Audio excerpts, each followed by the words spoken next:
Welcome, everyone. I'm Ginette Biro. I am a medium and a channeler, and welcome to Exploring Oracle Cards. I'm very excited to be able to talk to you guys today about Oracle cards because as a medium and as a channeler, yes, I can gain information from Spirit directly, but I find using Oracle cards is such a beautiful way to validate some of the insights that I get because as many of you know, whether you are a medium, whether you are channeling, whether you are using your intuition, having something really validate what you're getting helps you to further trust your intuition, which is why as a medium, I think Oracle cards, tarot cards, runes, and all of that are beautiful tools to enhance our practice. So that's why we're talking about Oracle cards today. And in today's lesson, I'm using the Wisdom Oracle deck by Colette Baron-Reid. And what you will find with Oracle cards, they will usually, if not almost always, come with an information booklet that breaks down the meanings of the cards, right? How to read it, what it means, and then of course, the cards, right? So breaking down the cards, the first thing you want to do when picking your Oracle deck, what's so important is to feel which deck is right for you. Now, what I usually recommend doing is when you go into the store, or even if you're doing this on Amazon, go and find the ones that you're first drawn to. You may be drawn to ones that look really pretty, ones that have a certain theme or a feeling to it. Pull them out, see what they are, and then what you do is you close your eyes and you feel which one feels most aligned for you. And so what I've done sometimes before is when I really wanted a certain deck, but I look around and I'm like, oh, I really want this one, but something keeps pulling me to something else. I'll put them on the floor and I will move them around and I will literally hover my hand over them to see which one feels the best. And that's exactly what I did with this deck. I actually didn't want this deck at first. I was more drawn to another one, but this one kept pulling at me. Now, the reason why we will be pulled to certain decks is because the information, the imagery, or the actual cards themselves are best aligned with the messages that need to come through us. That's why you may find that you will have several decks over time. There's different kinds of decks that talk about different things. For example, this other deck that I have, one of them is a beautiful deck as well, but it talks about more higher consciousness stuff, whereas this wisdom deck talks about very specific messaging for people.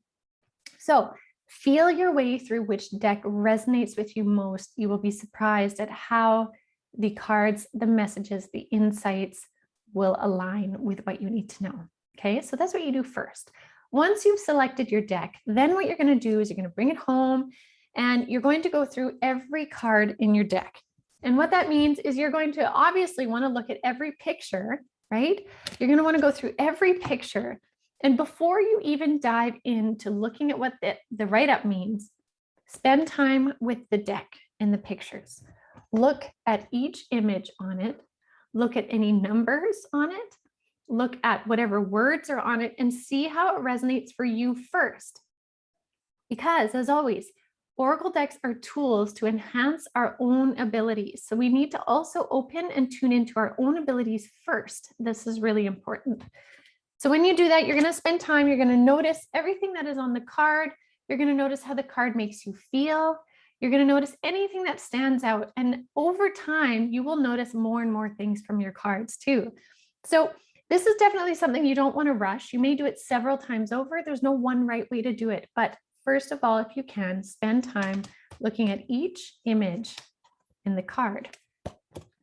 As well, not only are you building your own connection with each image, but you're also actually putting your own energy into each card as you touch and hold that card. As well, you're also separating the cards from being tightly bound to each other. They usually kind of stick together a bit.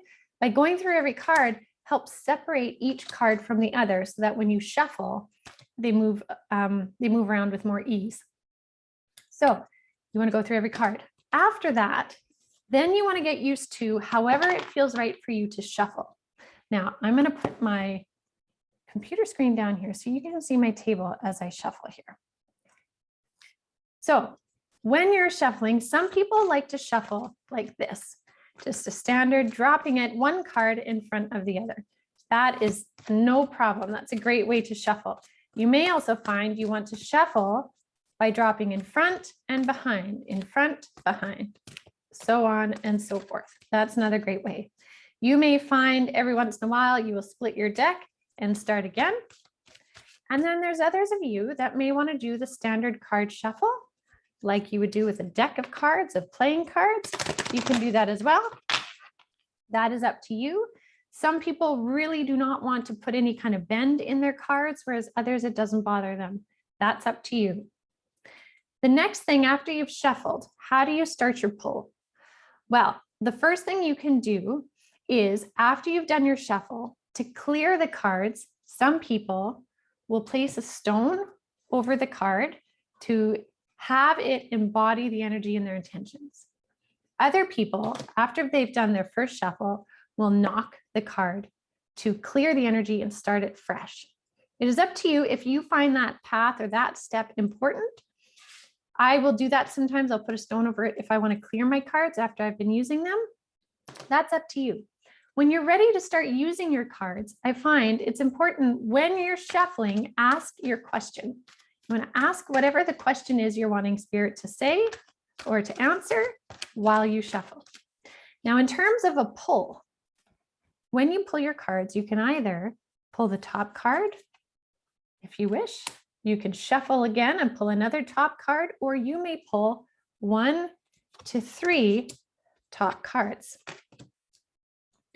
I find a single card or a 3-card pull is a great way to give yourself a general idea of something, right? So if I'm pulling a question of what should I do about this job, say, I will usually pull 1 or 3 cards. 1 card gives you a specificity, 3 cards gives you a general idea, okay?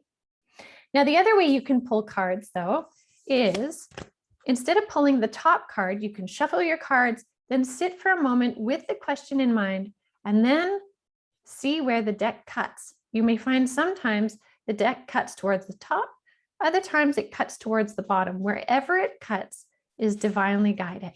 And from there, you pull again, either 1 or 3 cards. Okay.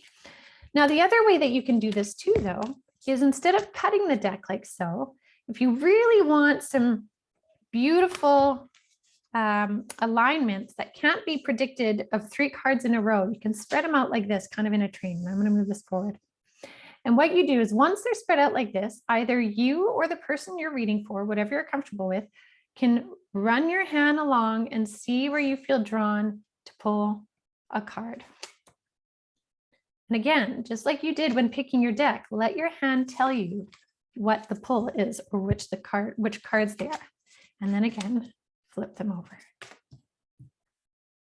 Okay, so those are some simple ways that you can pull cards from your deck. Now, next thing is some people are very, very specific about whether other people can touch their cards or not. Again, there is no one hard, fast rule. That is entirely up to you. If you feel a very sacred connection with your cards and that your energy connecting to your guides, the spirit world, runs through your cards, then you may want to be the only one that touches the cards. You may want, if somebody wants to point to it, they could point to which card, say you spread them out like this, they may point to which card and you pull it out, or you may just do the whole thing and it's simply their question.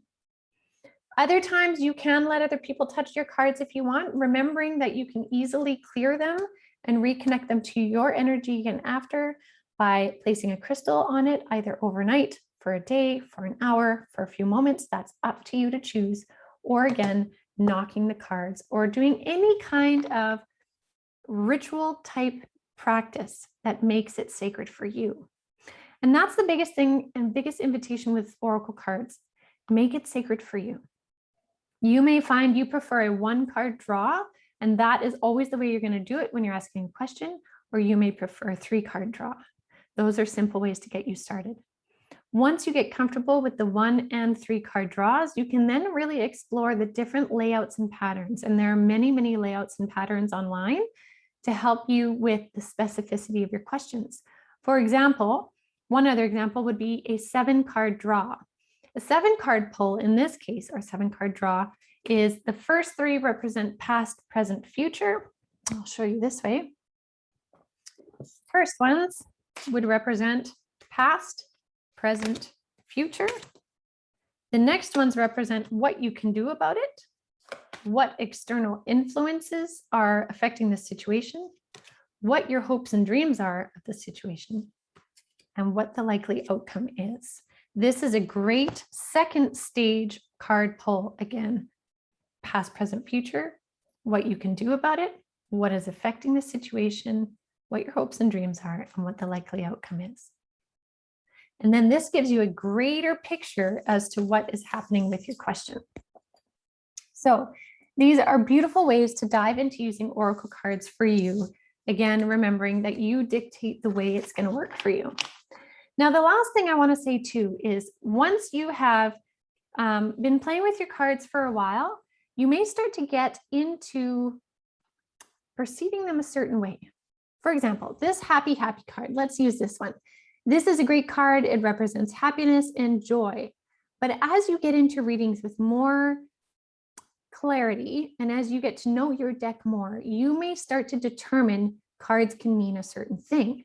What I'm getting at is once I've understood that this is a happy card, I have read all about it in the booklet, I know how to interpret it. I may also choose that this card could be a yes card. Happy, meaning if someone is asking a yes or no question, if this card comes up, that's a yes answer. And I may feel yes and no answers for various cards in the deck as well. So you can start to create the meanings in the cards even after you've gotten to know them. Let them continue to evolve and unfold, because the ways in which oracle cards can help you grow your intuition, grow your connection with spirit is unlimited. This is merely a tool or a doorway in to deepen your connection. So I really hope that helps you guys get a great understanding for oracle cards, how they work. And if you are loving this, please do check out avalonspirit.com for more. There are many insights, courses, and offerings, plus beautiful evening events, and also different personal journey guides to help you on your path. The biggest thing we can do here as human beings is deepen our connection to spirit, deepen our purpose, and deepen the amount of learning we can do as a soul on this planet at this time. So I wish you guys well. Thank you so much for joining me, and I hope to see you again.